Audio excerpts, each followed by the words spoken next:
ciclo térmico en uniones soldadas.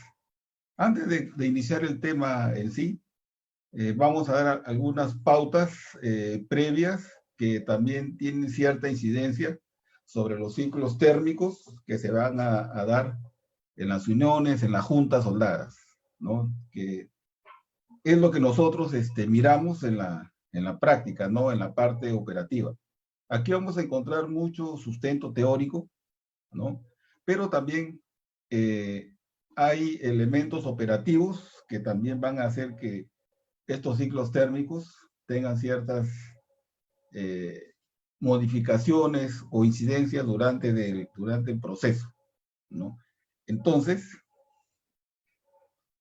iniciamos definiendo lo que es la soldadura. Todos conocemos la aplicación de la soldadura en sus diferentes formas, procesos, fusión, sólido y soldadura blanda y fuerte. AWS define que la soldadura es la unión permanente de los materiales mediante una acción que es la coalescencia, mediante la aplicación localizada de calor, con o sin material de aporte o la combinación de presión y calor, ¿no? Entonces, la realización de una unión entre estos dos componentes de metal haciendo uso de también fuerzas de cohesión que derivan de un enlace metálico, utilizando las fuerzas interatómicas, ¿no? Entonces, eso es lo que dice AWS con respecto a la definición de soldadura, ¿no? Unión permanente de los materiales mediante la aplicación localizada de calor, con o sin material de aporte o simplemente la combinación de presión y calor. Entonces, de estas formas se va a generar calor suficiente para justamente localizar el calor en el material de base, pero también necesitamos fundir el material de aporte. Entonces, estamos hablando que necesitamos un calor aplicado, sea cual fuese las formas, un arco eléctrico, una reacción química, combinación oxígeno-acetileno, o la combinación de presión y calor. Entonces, al generar esta unión soldada a través de calor, como les mencionaba anteriormente, con material de aporte, o por reacción química, o también la combinación de presión y calor. Entonces, ¿qué va a suceder con el material?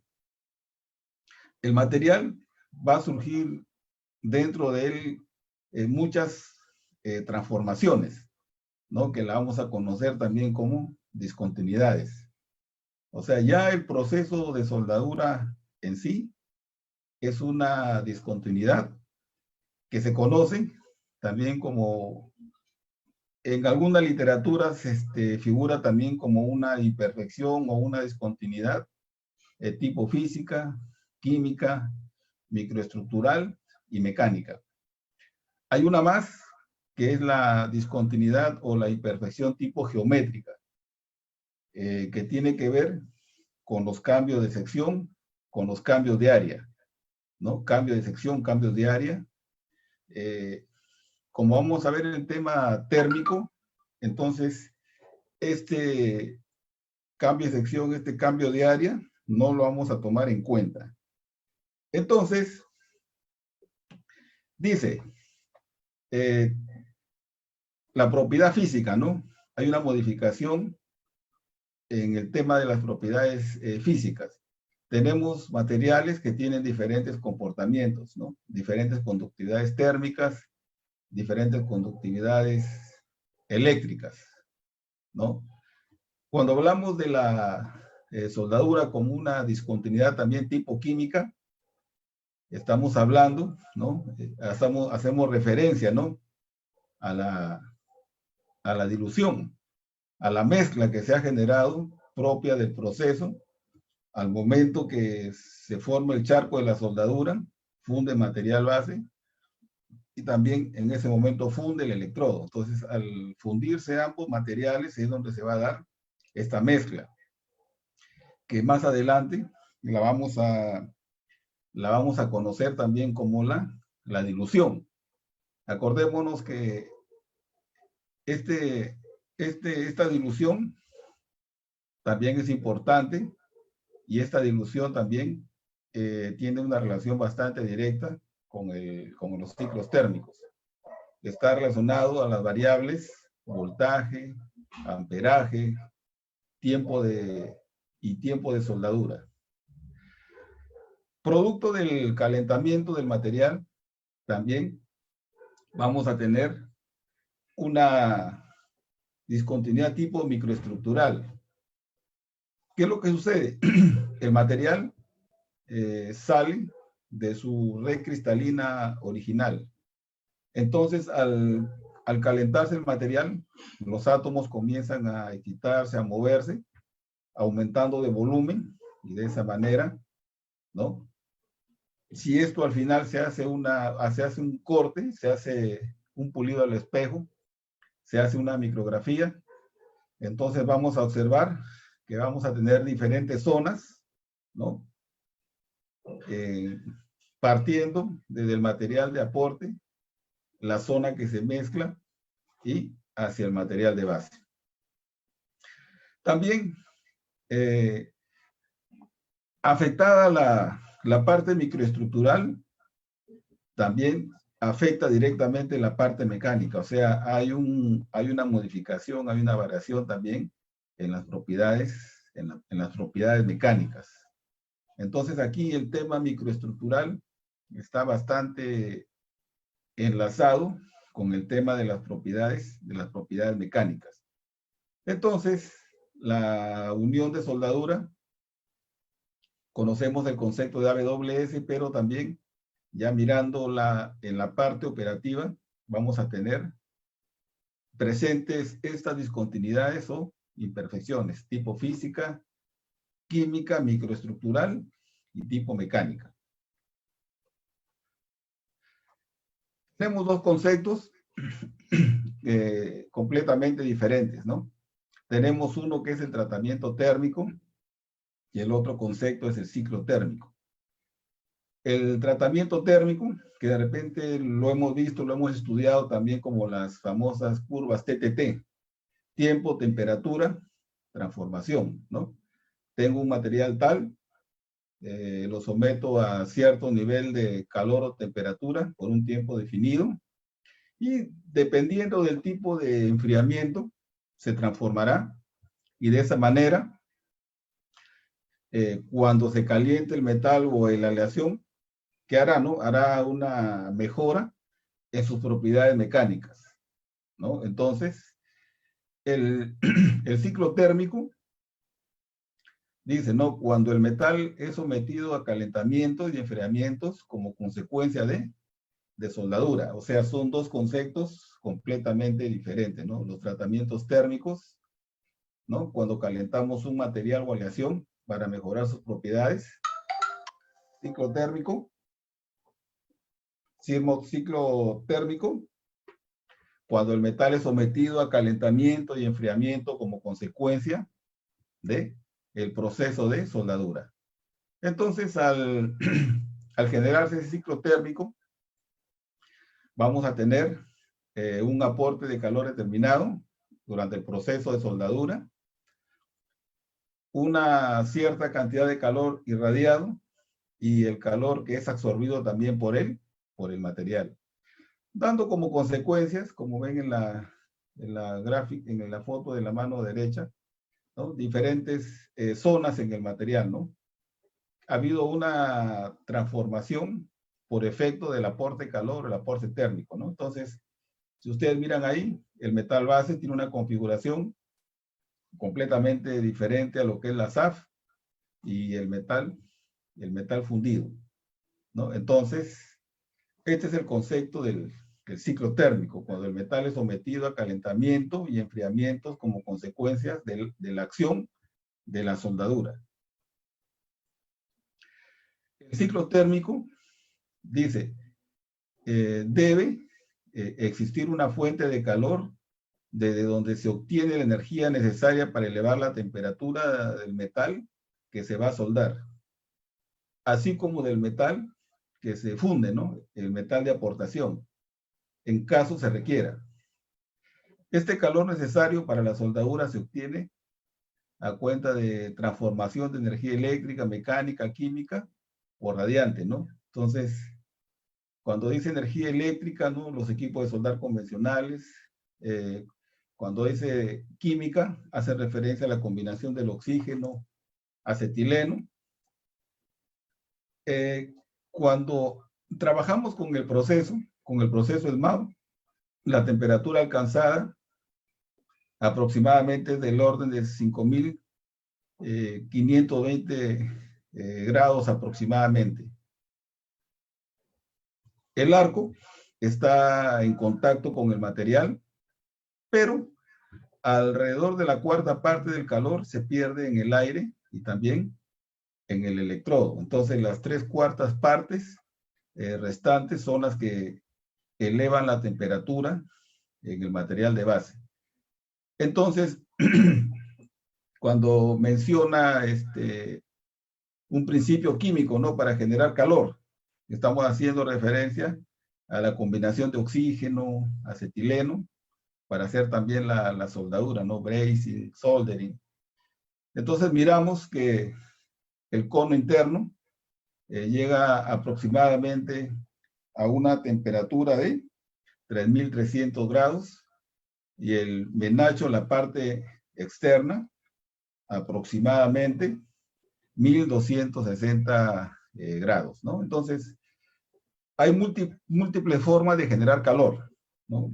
Lo que más usamos en el medio, calor generado por una fuente de poder, y el calor generado, en este caso la fuente de poder por energía eléctrica, y calor generado también por una flama de combinación oxígeno,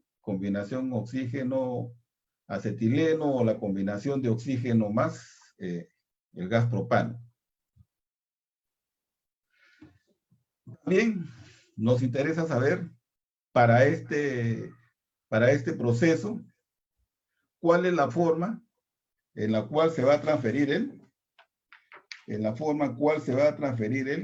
calor. El calor se transfiere de una zona a otra de 3 formas. Una forma es por conducción, por convección, y la otra es por radiación y absorción. Cuando dice que es por conducción, que es la comunicación directa de energía cinética de un átomo a otro átomo vecino. Cuando es por convección, que es la transferencia de calor de un lugar a otro por el movimiento del material caliente. Por radiación y absorción, esa energía térmica se convierte en energía electromecánica, radiando de una superficie a la otra, donde la energía absorbida y transformado de nuevo en energía térmica. Entonces, la transferencia de calor en el soldeo se produce generalmente por conducción. Entonces, en nuestro caso, para el tema de la soldadura, sabemos que la transferencia de calor se da por conducción. Tenemos también otros 2 términos: reacción exotérmica y reacción endotérmica. La reacción exotérmica hace mención a la liberación de calor, ¿no? Del centro hacia afuera. La reacción endotérmica absorbe el calor en la parte del centro.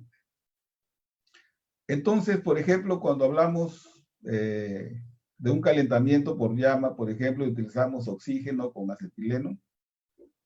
¿Se han dado cuenta ustedes que cuando sucede esto, ustedes observan que el calor se concentra en la parte del centro, ¿no? Hasta que llega un momento que toma un color rojo cereza. Entonces quiere decir que es una reacción tipo endotérmica. ¿Cuándo decimos que es una reacción exotérmica? Para entenderlo con un ejemplo, ¿no? Cuando realizamos una soldadura, una junta soldada con el proceso GMAO, por ejemplo, y utilizamos como gas de protección el CO2, ¿no? Nosotros decimos que cuando soldamos con CO2, ¿cuál es una de las características importantes del CO2? Dice, ¿no? El CO2 calienta más y también dice, penetra más, ¿no? Entonces, ¿Por qué calienta más y por qué penetra más? Porque se está generando una reacción exotérmica, ¿no? Aquí se genera una reacción entre la combinación de la descomposición del CO2, el oxígeno queda libre, se combina con el fierro en alto contenido y con una temperatura 900, 1000 grados, y entonces eso hace que se genere esta reacción fuertemente exotérmica, ¿no? Que se manifiesta como liberación de calor o liberación de energía calorífica. Entonces, son algunos conceptos que debemos conocer para poder identificar, uno, cómo se transfiere el calor, y la otra, cómo es que concentra el calor.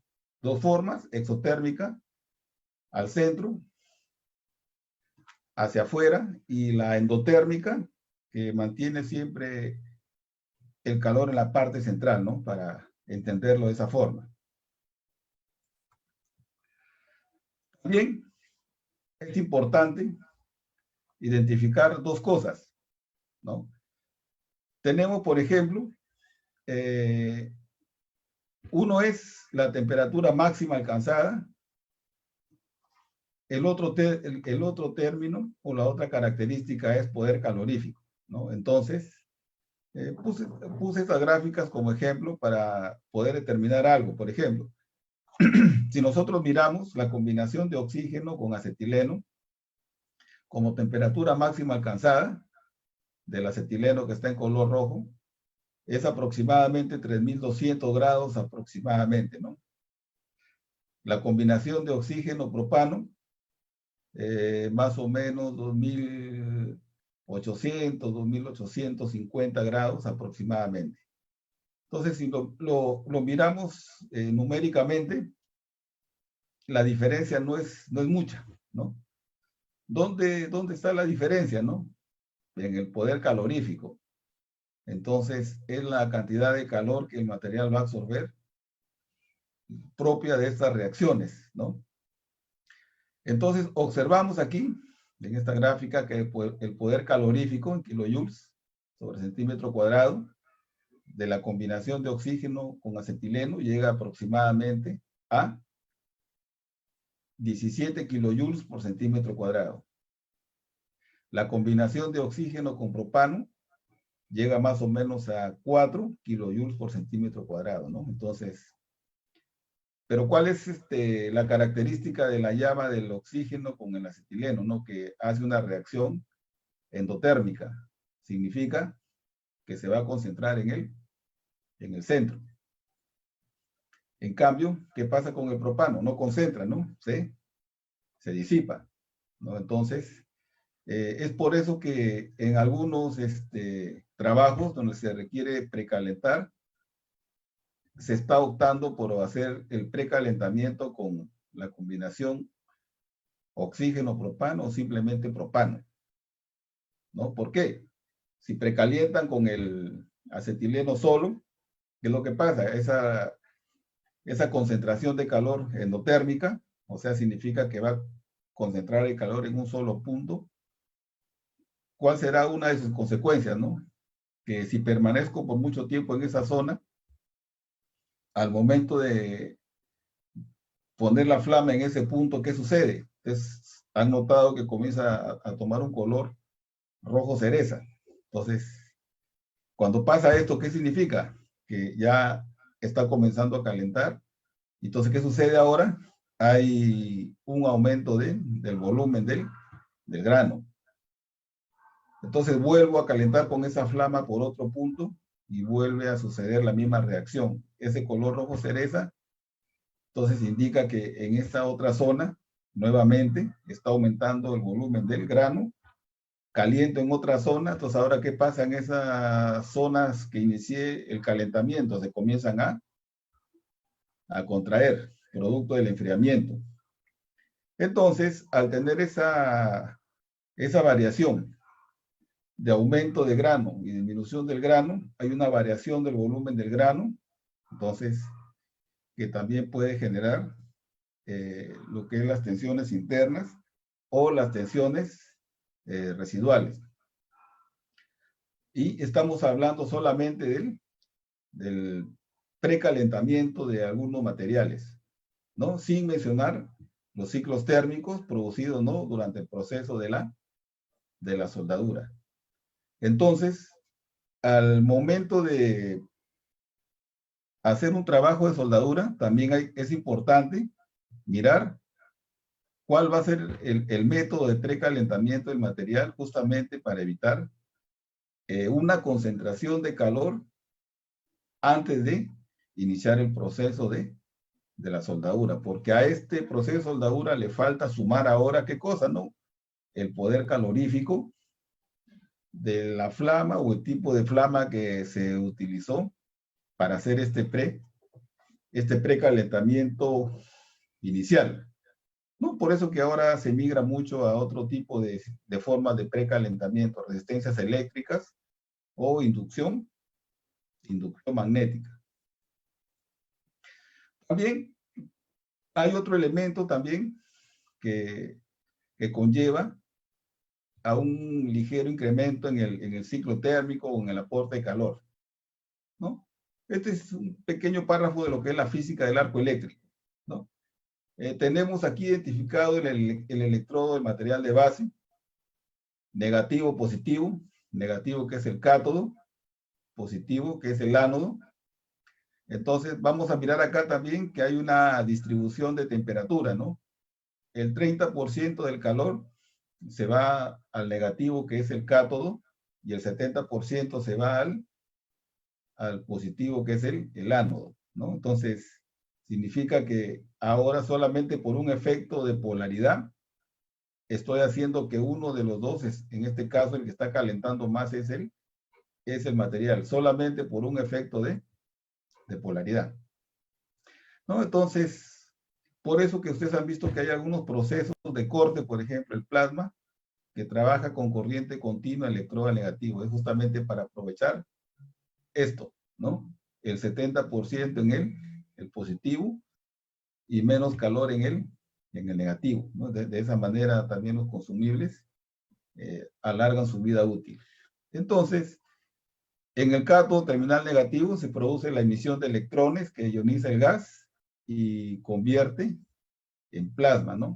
La temperatura del cátodo es más baja que la del ánodo, donde su energía se emplea en su calentamiento, ¿no? Entonces, hay que tomar en cuenta también esto, ¿no? Lo que es la influencia de la polaridad. En este caso, acordémonos que siempre el positivo se va el 70% del calor, ¿no? Basados en lo que es la física del arco. Entonces, bueno, se va a generar la columna plasma, que es el gas, simplemente el gas ionizado. Entonces, aprovechando el gráfico, entonces, ¿qué va a suceder cuando, por ejemplo, yo estoy trabajando con este proceso esmado y el electrodo lo separo del material? Entonces, ¿qué va a suceder ahora? Se va a generar una resistencia eléctrica y esa resistencia eléctrica va a hacer que aumente el parámetro voltaje. La fuente de poder es una fuente de poder de amperaje constante. Teóricamente el amperaje se mantiene constante, pero este efecto de altura o separación del electrodo con respecto al material de base va a hacer que haya un incremento en el voltaje. ¿Cómo nos damos cuenta de esto, no? Operativamente. Cuando ustedes están trabajando con su electrodo pegado al material, ustedes ven que el charco es pequeñito. Cuando ustedes separan la varilla con respecto al material, observan que el charco o la pileta líquida se hace mucho más grande. Entonces quiere decir ahí que ha habido un incremento de voltaje, y este incremento de voltaje, ¿qué hará, no? Hará que el aporte térmico se incremente en el material de base.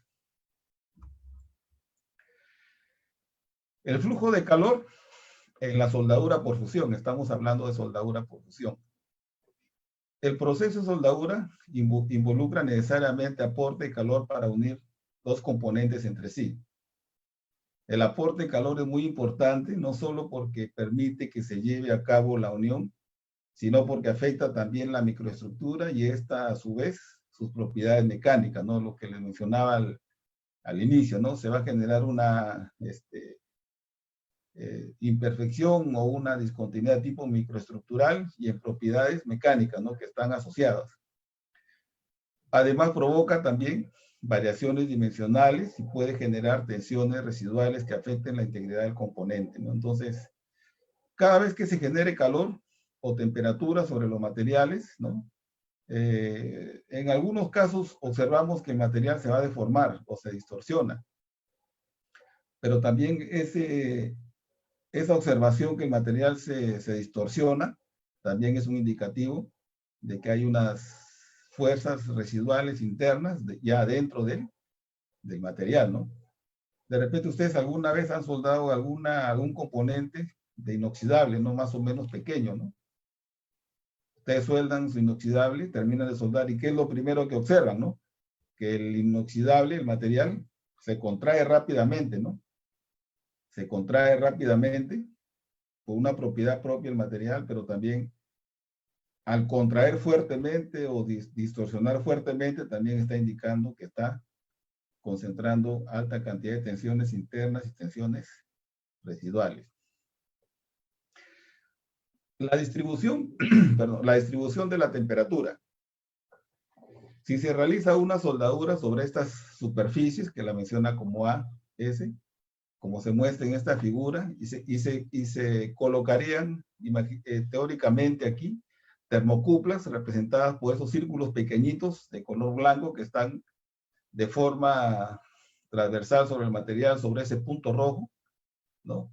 Distribuidas inmediatamente debajo de la superficie, y la distribución de calor se comportaría en esta forma, ¿no? Entonces, vamos a ver ahí que se va a distribuir la temperatura, ¿no? En dirección de la superficie y también hacia la parte baja, y también se irá hacia la dirección de avance de la soldadura. En el gráfico de abajo, donde tenemos esta especie de rectángulo de color rojo y esta línea punteada de color verde, entonces teóricamente las líneas rojas sería un material ideal porque no conduce el calor, o sea, lo concentra en una sola zona, pero es algo que no se da. Los materiales reales, industriales que utilizamos siempre hacen que haya una transferencia de calor, o sea, el calor no permanece en un solo punto ni se encajona en un solo sitio. Entonces, el calor se va a comenzar a transferir, ¿no? A través del componente que se está trabajando en este momento. Dice, si el calor aportado por la soldadura no fluye a través del componente a soldar, todo el calor se concentraría solamente en la zona a fundir, ¿no? Entonces, como si fuese una reacción endotérmica en un solo sitio. Solo una zona estrecha en el material alcanzaría la temperatura de fusión, mientras que el resto del metal permanecería a la temperatura ambiente, como se muestra en la línea continua de color rojo, ¿no? Que eso sería un material ideal, ¿no? Pero que no existe. Ya que los metales son buenos conductores del calor, es decir, que sus átomos transmiten rápidamente calor a sus vecinos, distribuyéndolos a lo largo de la pieza. Entonces, si midieran la temperatura con las termocuplas en cada punto del material durante la soldadura, tendríamos una distribución de la temperatura como la representada por la curva de color verde, ¿no? Entonces, esa curva de color verde es la que se cumple para los trabajos de soldadura. O sea, no hay un material metálico que concentre el calor tal como se ve en ese encajonado de color rojo, no salvo que sea un material cerámico, ¿no? Pero estamos hablando de materiales ferrosos en este caso, y no ferrosos. Entonces, la distribución de la temperatura representa las temperaturas existentes en un momento determinado en puntos del metal que ha sido o está siendo soldado en en ese momento, ¿no? Entonces, tenemos acá, por ejemplo, tenemos tres curvas, las curvas A, la curva B y la curva C. Y tenemos tres puntos de intersección que tenemos acá. El punto A, B, C, como minúsculas. Entonces vamos a tener acá esta forma de curva, ¿no? Entonces, esa curva de color verde que se ve al final, la curva C, es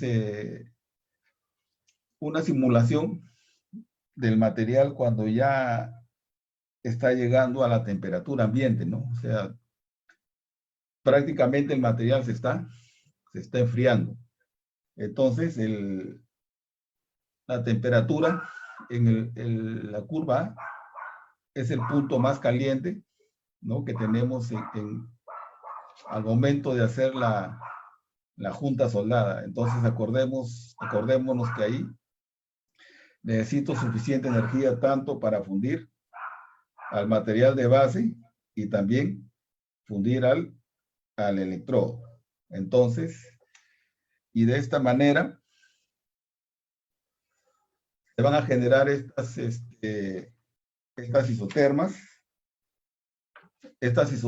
¿no? Que están en dirección, por ejemplo, al baño fundido. Observamos acá el punto W, que es el punto más caliente, ¿no? Que está representado como el baño fundido. Entonces, acá, a medida que la temperatura va direccionando en dirección, imaginariamente, no desplazando el punto más caliente, entonces vamos a obtener,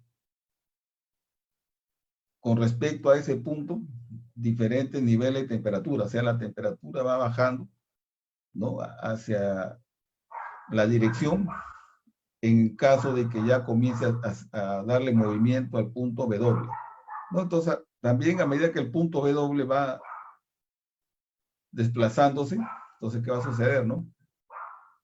El punto inicial ya no estará más caliente, no concentrará más calor. Entonces, a medida que se va alejando, también se van generando estas isotermas, de tal manera que en cada uno de estos puntos, que van a ser tangentes, ¿no? Con la dirección del material a trabajar, se nota que las temperaturas comienzan a decrecer, ¿no? Hasta que pueden llegar hasta la temperatura ambiente, ¿no? Entonces, el W, que representa el baño fundido, ¿no?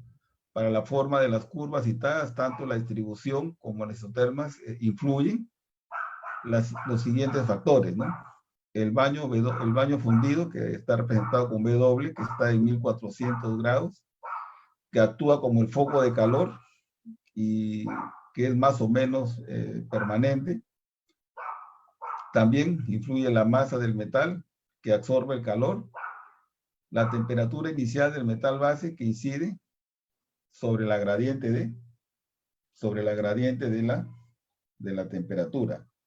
Entonces, a medida que se va trabajando, que se va soldando, ¿no? Dependiendo de la dirección del avance, es que estas isotermas también se van moviendo, ¿no? Con respecto al punto W, ¿no? Que es el punto más alto, donde se llega a la máxima temperatura, ¿no? Entonces, el punto W, que son 1400 grados, es donde estamos llegando a la máxima temperatura alcanzada.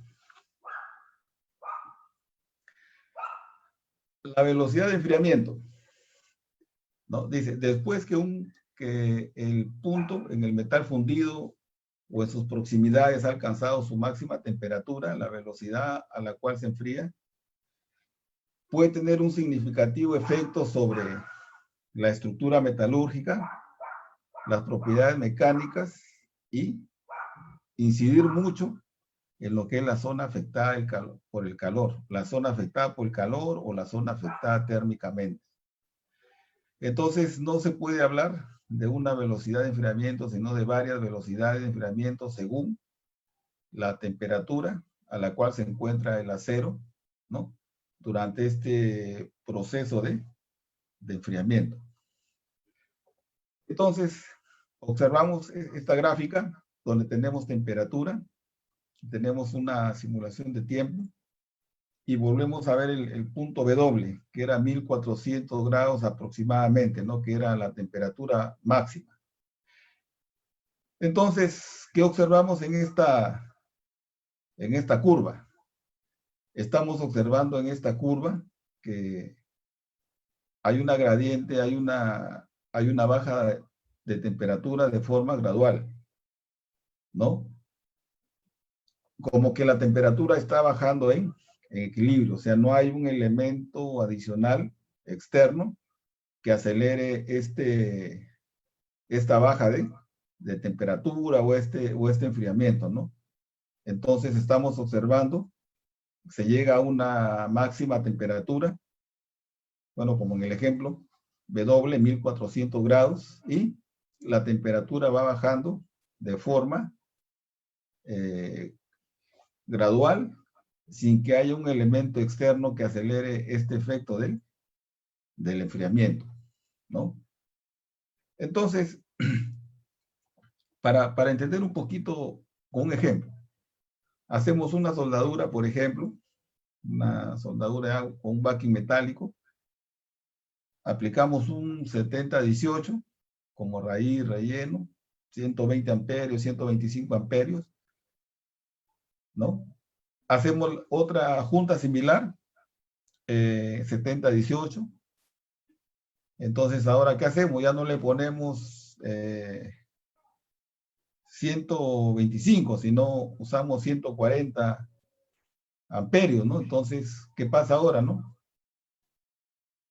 Comenzamos a concentrar mucho más calor, ¿no? Entonces, al concentrar mucho más calor, y si el enfriamiento es rápido, entonces, ¿qué va a suceder?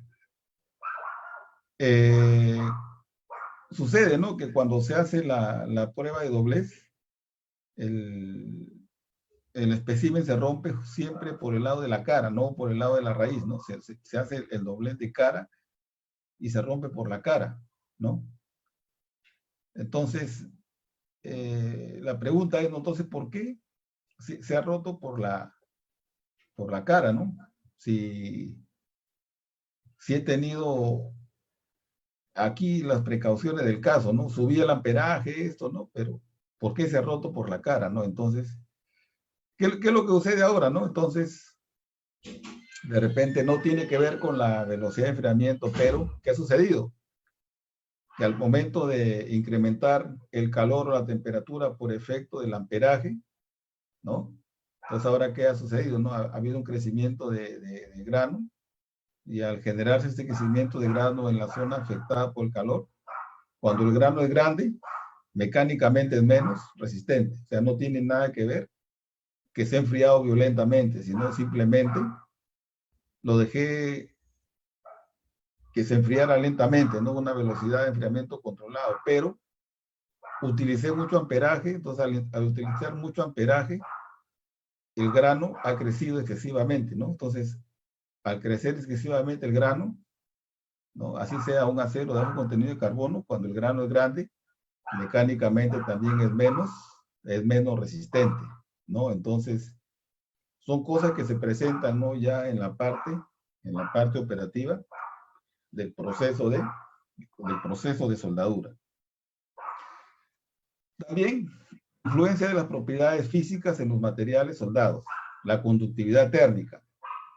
Es una propiedad física en los materiales y viene a ser la velocidad con la cual el calor fluye a través del material.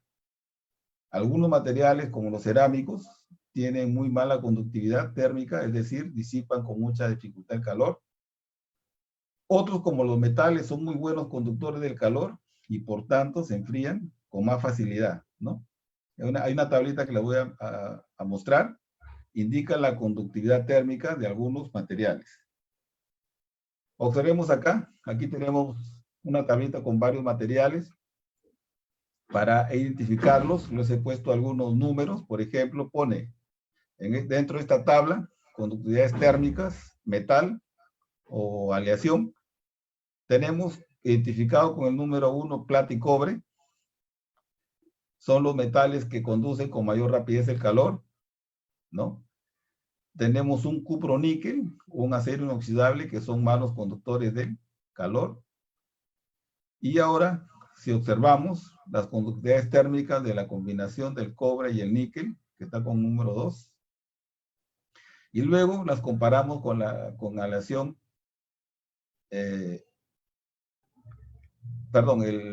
si observamos las conductividades térmicas del cobre y níquel, que está ahí como número 2, y luego la aleación ya, ¿no? O sea, la aleación de cobre y níquel, que está identificado como 3, se puede comprobar que la conductividad térmica no es un valor ni siquiera intermedio entre ambas, sino por lo contrario, menor que los dos metales, ¿no? Entonces, miramos acá el concepto, ¿no? Acordémonos aquí de la conductividad térmica, propiedad física de los materiales, y viene a ser la velocidad con la cual el calor fluye a través del material. Las distorsiones. Cuando se calienta un componente, la primera reacción del calentamiento, acordémonos, es dilatación. La dilatación, ¿qué cosa es? Aumento del volumen del grano. Es decir, aumenta su volumen y cuando se enfría se contrae volviendo a su forma original, ¿no? Teóricamente. Siempre que nos ha impedido de alguna forma su libre dilatación o contracción. Tanto el calentamiento como el enfriamiento se hayan realizado de forma uniforme. Sin embargo, cuando el calentamiento no es uniforme o se impide la dilatación y contracción del componente, estos comienzan a deformar. Pero en algunos de los casos, ¿qué sucede, no? Alguna de las partes se desprenden, ¿no? Por ejemplo, cuando se hace una junta soldada y se hace una prueba en soldadura, hay ese hábito de colocar los puentes, ¿no? Esos puentes hacen una restricción a la libre dilatación y contracción hasta que estos esfuerzos de dilatación, contracción, distorsión, producto de la temperatura son tan fuertes que simplemente hacen que uno de los puntos se reviente, ¿no? Entonces, ¿por qué pasa esto? Por esta concentración de esta fuerza interna que es, ¿no? La dilatación y la contracción que no están actuando libremente, ¿no? Entonces, ¿qué hace esta fuerza interna, ¿no? Generada por dilatación y contracción? Busca la parte más débil. ¿Y cuál va a ser la parte más débil? Es justamente el final del cordoncito de la soldadura donde apuntalé y donde está el cráter final, ¿no? Entonces, si el cráter final también está defectuoso y se nota esa pequeña fisurita, la fisura tiene condición de alargada. Entonces, como tiene condición de alargada, es más susceptible a que concentre estas fuerzas, ¿no? Entonces, tenemos acá un ejemplo de la distorsión. Acá pone como ejemplo este bastidor de acero en el que se ha calentado de una cierta longitud, como se muestra en la figura A, ¿no? La parte a calentar va a ser la parte que figura como LO. En este momento el material A en condición de frío. Luego, ¿no? Vemos ahí calentamiento B, la zona calentada, L1, es mayor que la longitud inicial, producto del calentamiento, o sea, significa que al calentar ha habido un incremento del volumen del grano por efecto de la dilatación. Entonces ahora tenemos en C, la parte fija del bastidor obliga a la zona caliente a deformarse y recuperar su forma, entre comillas, su forma inicial, su L0, ¿no?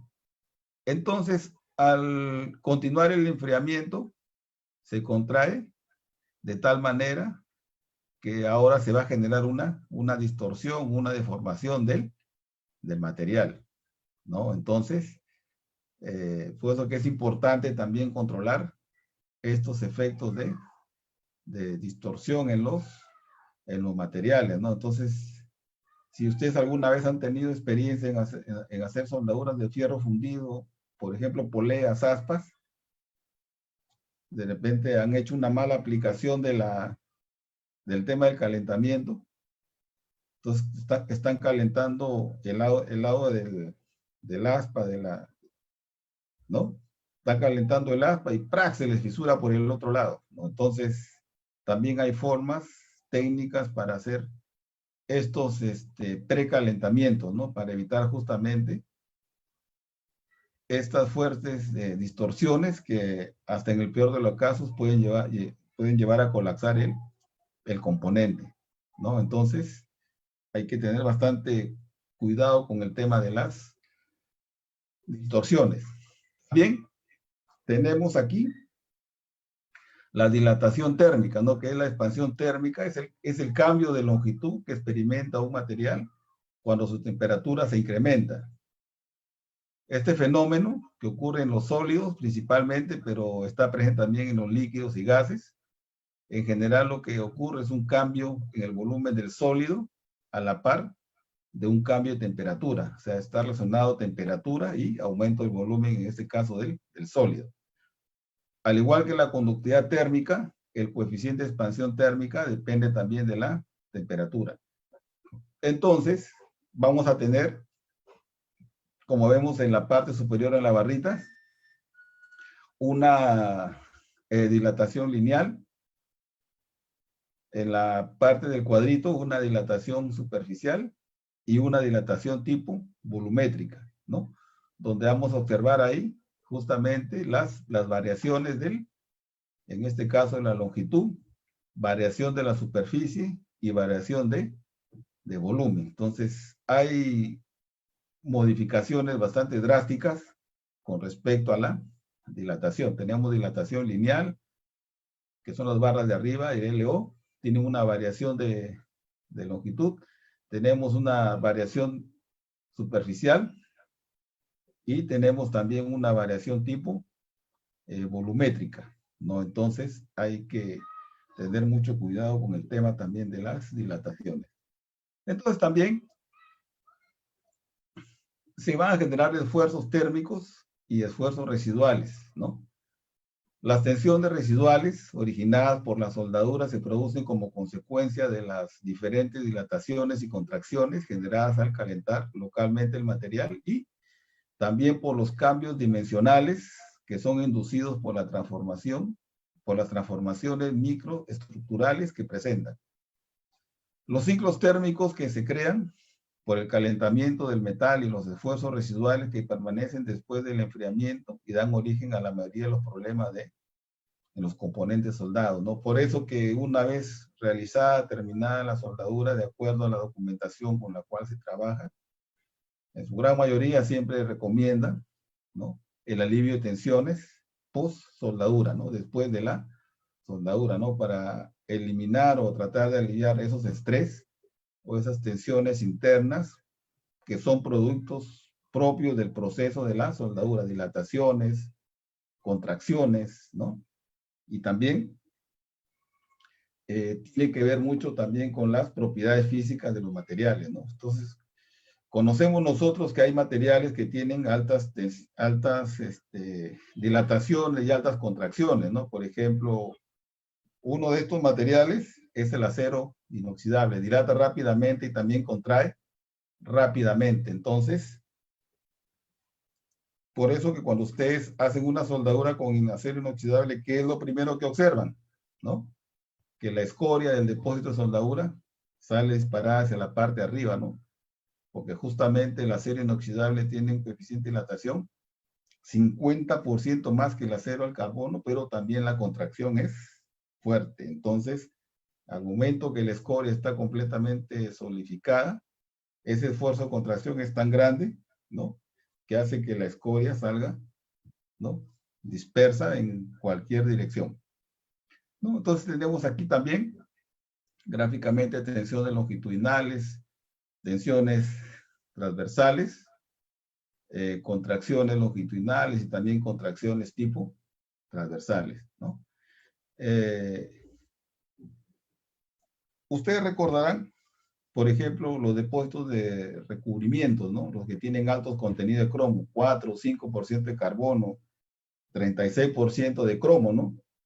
Dejan fisuras tipo transversal, ¿no? Entonces, esas fisuras tipo transversal también tienen que ver con este tipo de efecto, ¿no? Liberan tensiones. Entonces, al liberar tensiones se manifiestan, ¿no? En la presencia de estas fisuras, que para ese producto es apropiado. Quiere decir que ya liberó las tensiones y ahora puede ir a servicio.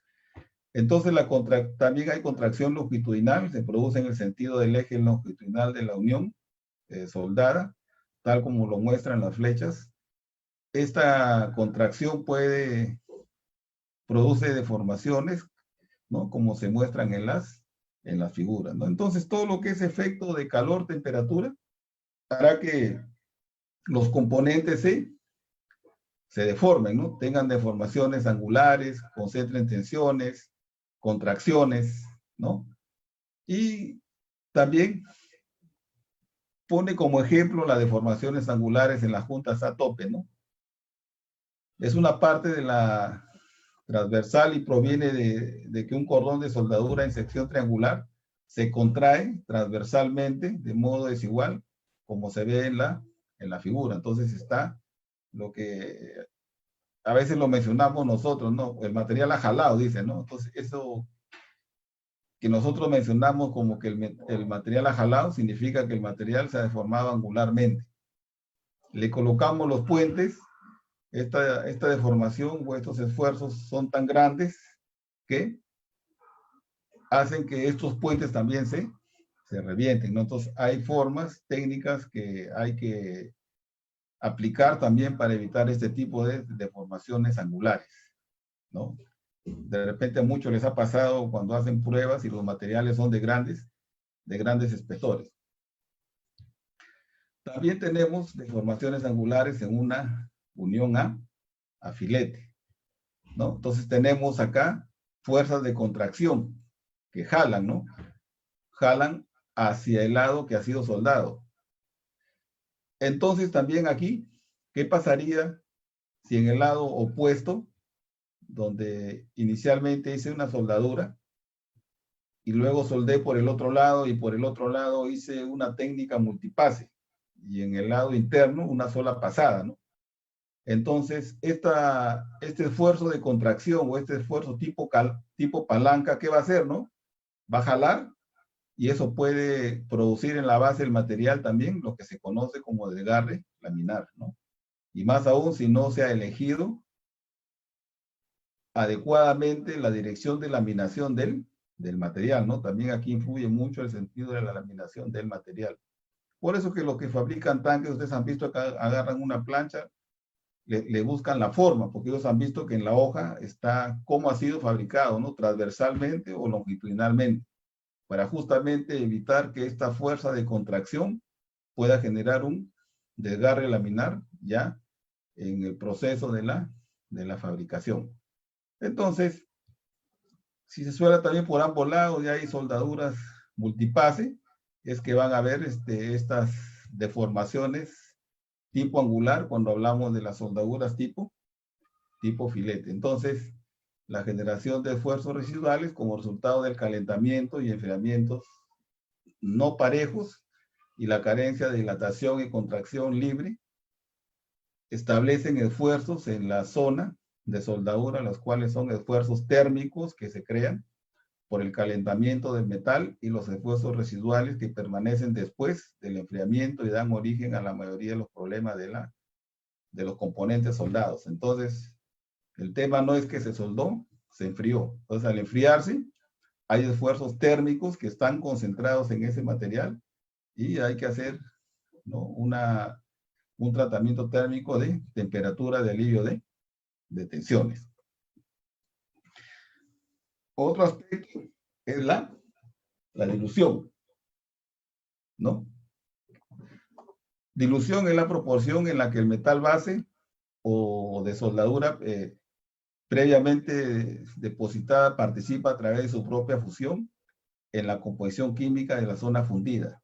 La dilución se expresa convencionalmente como el porcentaje del metal base fundido e incorporado a la soldadura, ¿no? Y se calcula con esta fórmula, ¿no? Entonces, hay varios aspectos que hacen que durante todo este proceso hayan modificaciones, dilución, dilataciones, contracciones, temperaturas máximas alcanzadas, tensiones internas, deformaciones angulares, ¿no? Efectos de contracción en la soldadura de filete. Entonces, ¿qué es lo que se afecta? Esto que está aquí es lo que debemos cuidar en el proceso de la soldadura, controlar el ancho en la zona afectada por el calor. Nosotros sabemos que la zona afectada por el calor se divide en una zona que es la zona de grano grande, la zona de grano fino, la zona de grano intermedio. Entonces, si no hay un control en la temperatura, en los ciclos térmicos aquí, entonces esa zona afectada térmicamente crece excesivamente y ahí es donde vamos a tener problemas en la soldadura. Entonces, para garantizar esto, bueno, hay que hacer algunos ensayos y dentro de también estos ensayos hay que hacer, por ejemplo, un ensayo de barrido de durezas, en dureza Vickers, para poder puntualizar cuál es la dureza en cada uno de los puntos, ¿no? Desde el centro del cordón de la soldadura en dirección hacia el material de base, ¿no? Entonces, eso, observemos aquí ya para terminar, una curva de distribución donde tenemos la zona afectada por el calor y observemos que no solamente es la parte de la superficie del cordón que se observa, sino también se calienta la parte baja del depósito como soldadura, ¿no? Entonces, siendo la hora, no sé si habrán algunas preguntas para ir absorbiendo, porque ya estamos sobre la hora.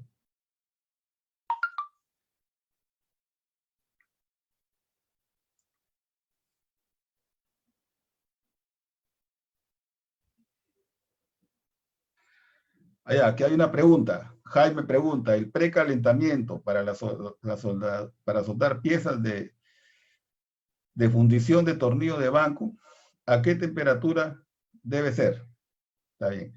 Conocemos nosotros que la fundición, como la mencionamos, si hace referencia a un fierro fundido, sabemos que el fierro fundido es un material bastante poroso, cuyas propiedades mecánicas como tracción, flexión, torsión son malos, pero es el número uno como esfuerzo tipo compresivo. El fierro fundido se rompe, como tiene su característica, la rotura es una rotura tipo frágil, como que no hay estiramiento. Entonces, ¿qué pasaría? ¿Qué pasa con el fierro fundido? Hay que precalentarlo aproximadamente a unos 300 grados, pero no en la parte que vas a soldar, sino de la parte que vas a soldar una distancia aproximadamente unos 5 centímetros hacia la parte que vas a trabajar.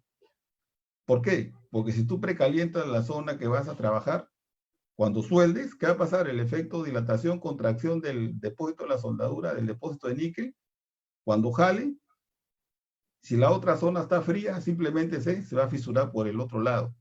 Entonces, de preferencia, si se puede precalentar y precalentar como mayor área, mejor, ¿no? Porque de esa manera, cuando el depósito de la soldadura haga dilatación y contracción, esto va a bajar en las mismas capacidades, ¿no?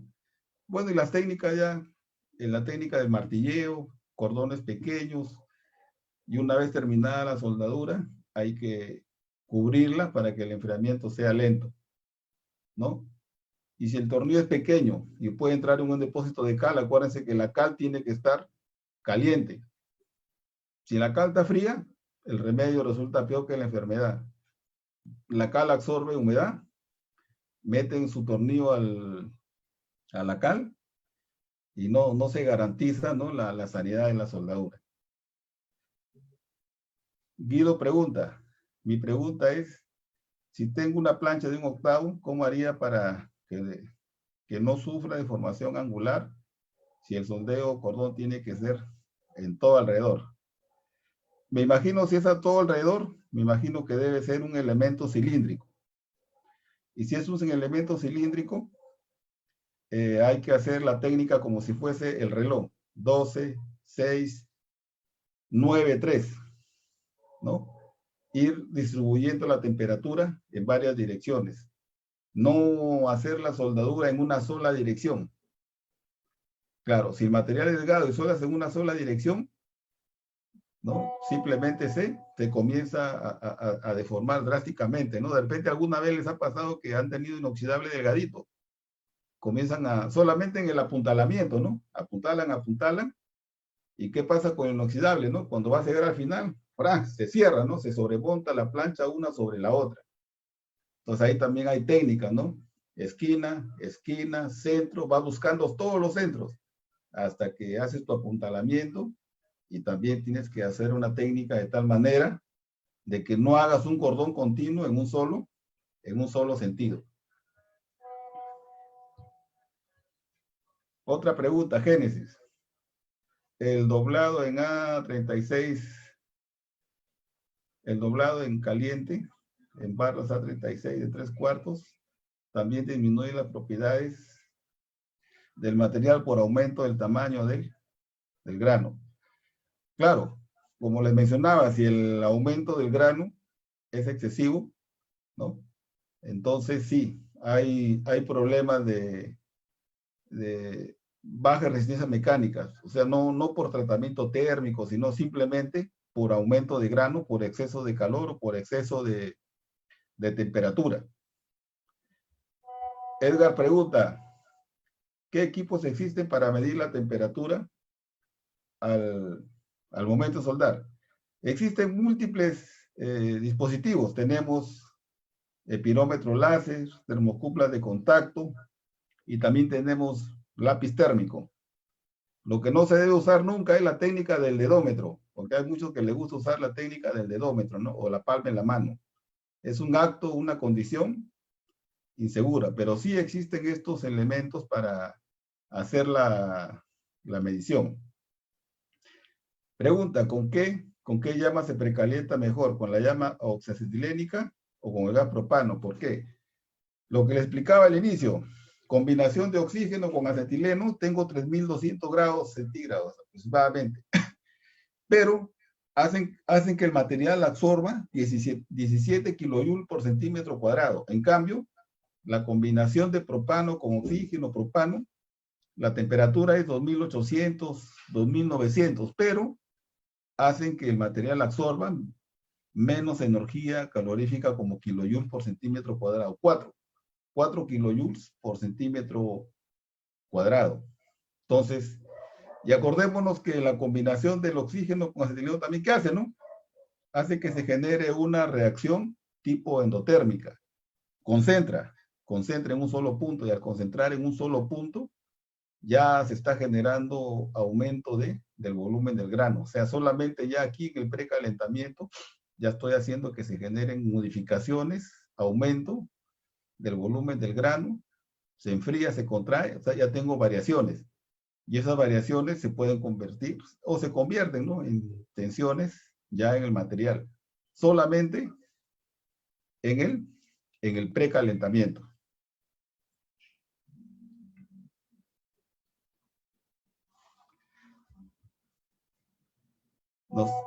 Una pregunta más. Si se va a rellenar un eje de acero 1045 de un diámetro de 6 pulgadas, se precalentar y postcalentar, ¿a qué temperatura? Listo, a ver. Ya este 1045 aproximadamente tiene como máximo 0.45% de carbono.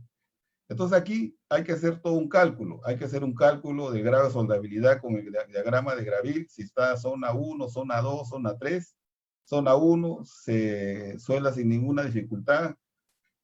Zona 2, templabilidad bajo cualquier condición, y la zona 3 es la zona más crítica, ¿no? Se fisura bajo cualquier condición.